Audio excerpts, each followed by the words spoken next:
Good morning. Today we will discuss on cloud computing. Our first chapter is Introduction to Cloud Computing. So first we have to know what is cloud computing. In the context of cloud computing, we have the different outlines are definition of cloud computing, architecture of cloud computing, benefits of cloud computing, opportunities of cloud computing, and cloud computing apps like Google Apps. So first we discuss the different definition of cloud computing. So as per Lewis definition, so cloud computing is using the internet to access someone else software running on someone else hardware in someone else data center. So cloud computing basically is basically not our data center, it is someone else data center. And also we borrow the resources from someone else software, or it's maybe someone else hardware. In this way we can borrow the different resources. So nothing we have, basically we are borrow the different resources from different sources. That is the as per Lewis definition we can say that. Okay.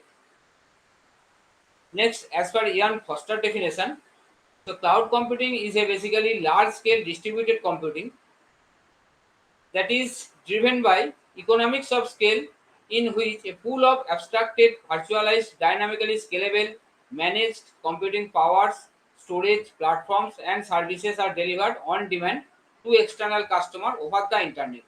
So here we use the internet, a very important term, internet. Without internet, cloud computing or cloud resources cannot borrow. That is another very important point on cloud computing. And another very important definition of cloud computing that is given by Rajkumar Bhaiya.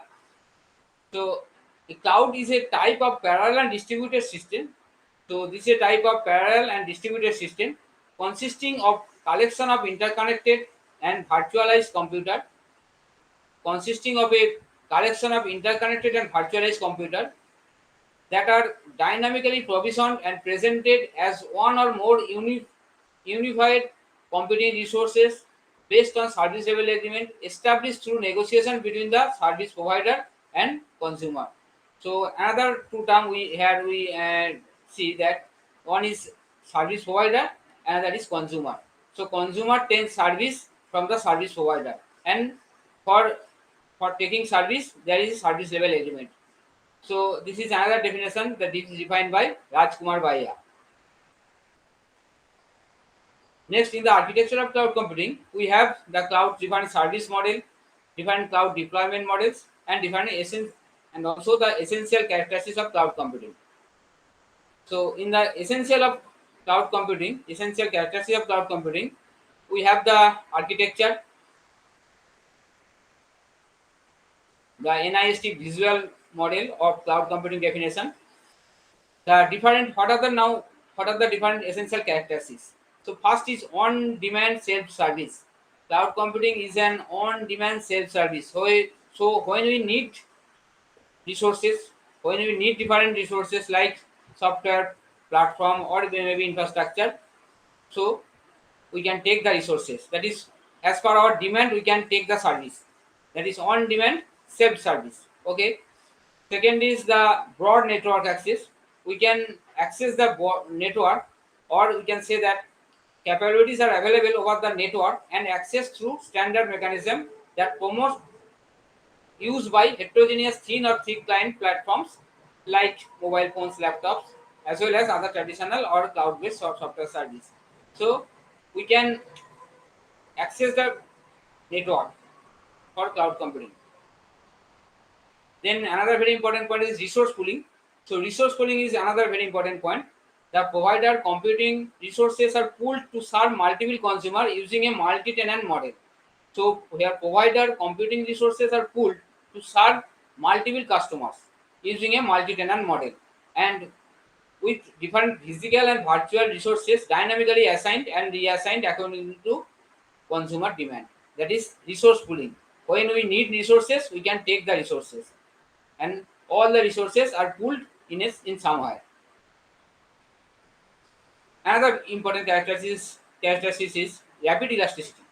So what is rapid elasticity? So we can scale out and scale in.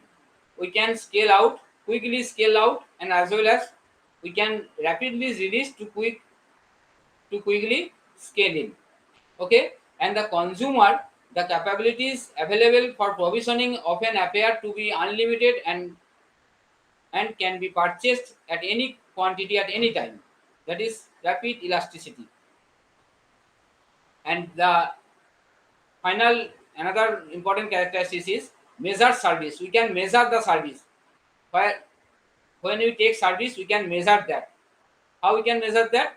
Because actually resource usage can be monitored, controlled, and reported, providing transparency for both provider and consumer of the service.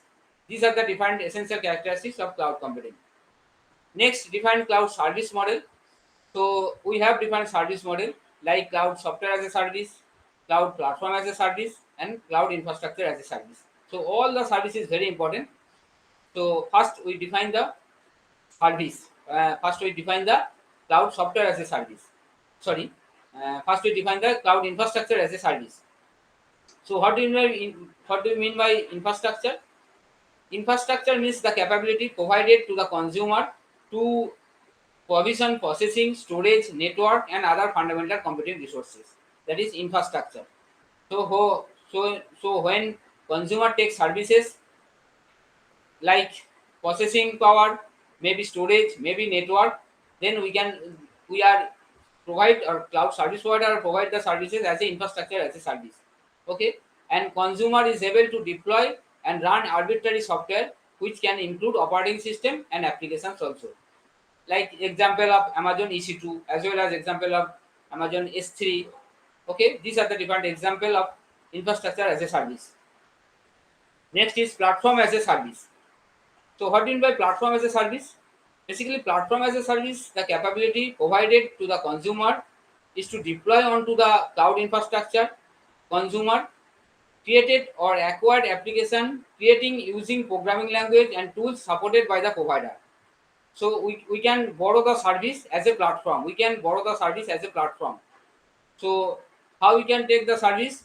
Actually, consumer does not manage or control the underlying cloud infrastructure, including network, server, operating system, or storage, but has control over the deployed application and possibly application hosting environment configuration.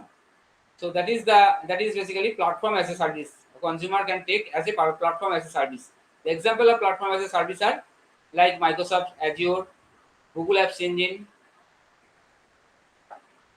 and the last is the software as a service. What do you mean by software as a service? Basically, software as a service is the capability provided to the consumer is to use the provider's application running on a cloud infrastructure.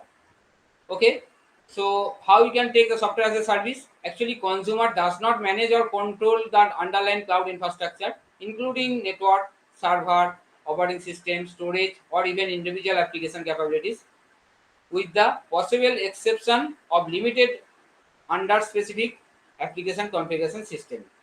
Like the Salesforce is another one example of cloud software as a service, as well as the Google Gmail also another example of software as a service.